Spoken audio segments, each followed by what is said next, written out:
So our thing is called REDACTED, and we wanted to use speech recognition software in combination with motion capture to kind of make like semantic analysis of like sentence creation, but using people instead of a software. We started this idea off with trying to do like erasure poetry, and what happens when you have one piece of text, you cut out bits and pieces of it, and you give it back, and it kind of takes on a different meaning.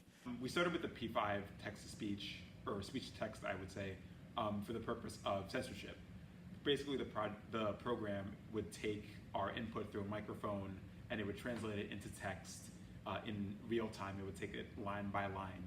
And within that program, there were a certain string of words that were to be censored. And when those words would show up, they would be replaced with the word redacted, hence our title. The government doesn't own us. The government does not control us. When they tell us we must give up our rights, we do not need to follow. They have taken away our land. They have taken away our money. We have grievances time and time again. They have violated us, treated us lower than dirt. We continue to live under this oppression out of fear, but now they have gone too far. So making the speech-to-text program was actually a lot more difficult than I thought it would be, but also kind of painless.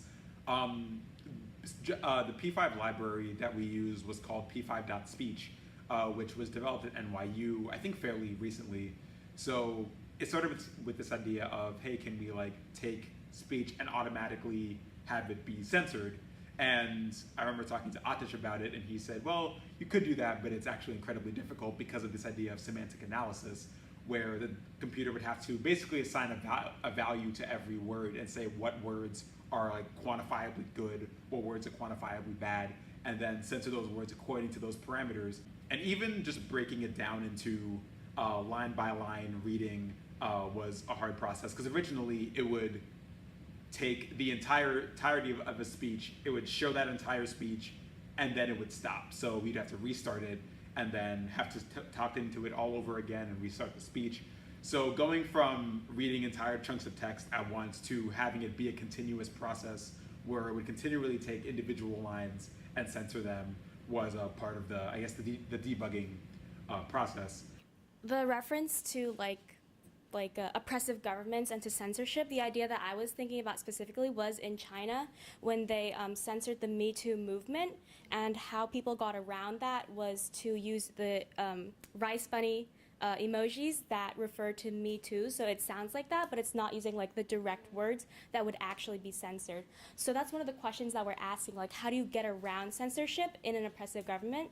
And then for the motion capture portion of this, which will be part of the second portion, and the audience participation, which we have 8 participants. Thank you very much.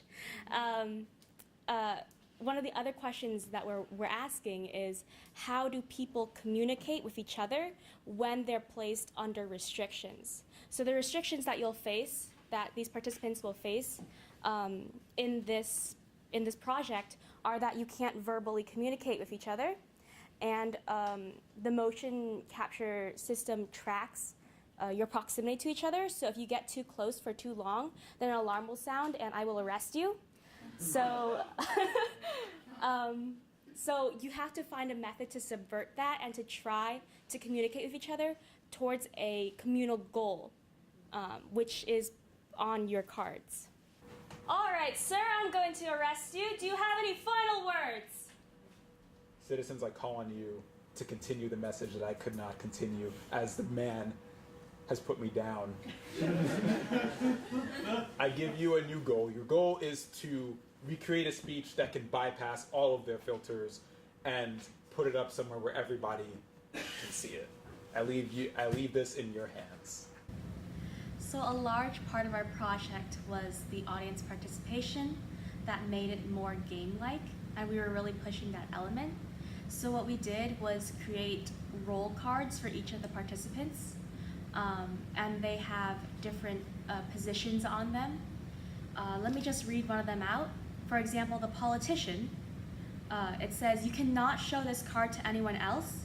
Because of your role and value in society, you only have the capacity to write verbs.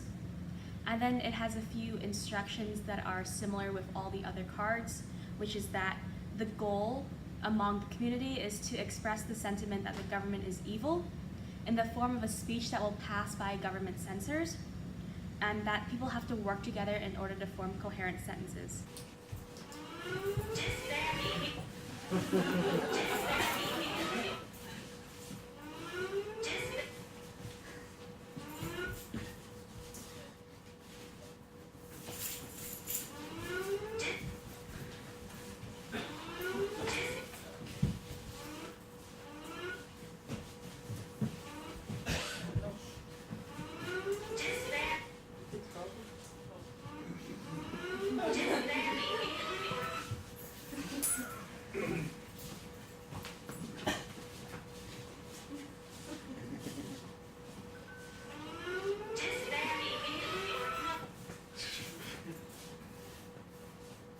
The night before the project was due, we actually brought in a few people to do like a test run of the project, and the cards that we had were a little less specific than the ones we had for the final project. And we would give these people the cards, and we read through the project, and then we told them you have to make the speech, and they kind of looked at us and they were like, well, what do we do now? What sentence do I write? I can write like any sentence. I can say anything, like what's my end goal? And we talked more through it, and we realized that we had like a concept and we had like a technology, but there was something between those two that we're not quite putting them together. Something was like missing, and we realized that was like specificity and directive. So definitely the user and participant interaction was the most difficult part of this project to really nail down. And some point along the way, we just realized that something had to give. Because what we were doing was trying to put a lot of the direction for the participants and the explanations into the narrative itself, like build it in, like having the speaker give directions that were more dramatic, but fit along with his character. And then we still were able to, in the final product, maintain some of that, but we did really end up focusing on giving clear direction, which I think was something that was really useful for the participants. Come game day, come the time of presentation, I think that was what we were both stressed about the most, was like, oh, what if it's too vague? What if people don't really get it? But it actually ended up playing to being this project's greatest strength, because people would come in and they found all kinds of creative ways to circumvent the censorship process. People spelled out words on the floor using note cards. We thought more people would pass the note cards, for example, and write the sentence on one note card, but it ended up being like one word per note card that was put on the ground and shuffled around. So people drew pictures rather than words, which was very, very fun. And what we got was people were really engaged. People were jumping in and out, people were keeping their distance, and everyone said it was a really engaging way to explore this medium. So we were really happy that it turned out the way it did.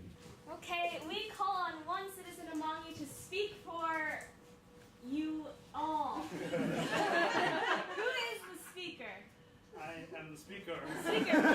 Please speak into the microphone your message. The speaker is randomly assigned, and it's the person who has to read the text out loud to the government censors once the time has passed for all the participants to form their speech.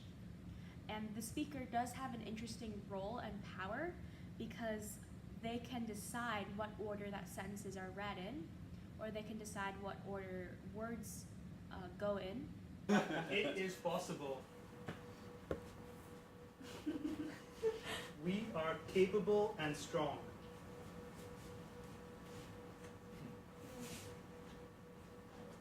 All of us are capable and strong.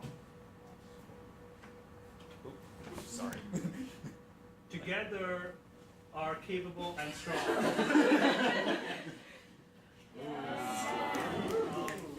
So with these role cards that made our project more game-like, a direction we're looking at in the future is to make them more nuanced and to make them more integrated into the game.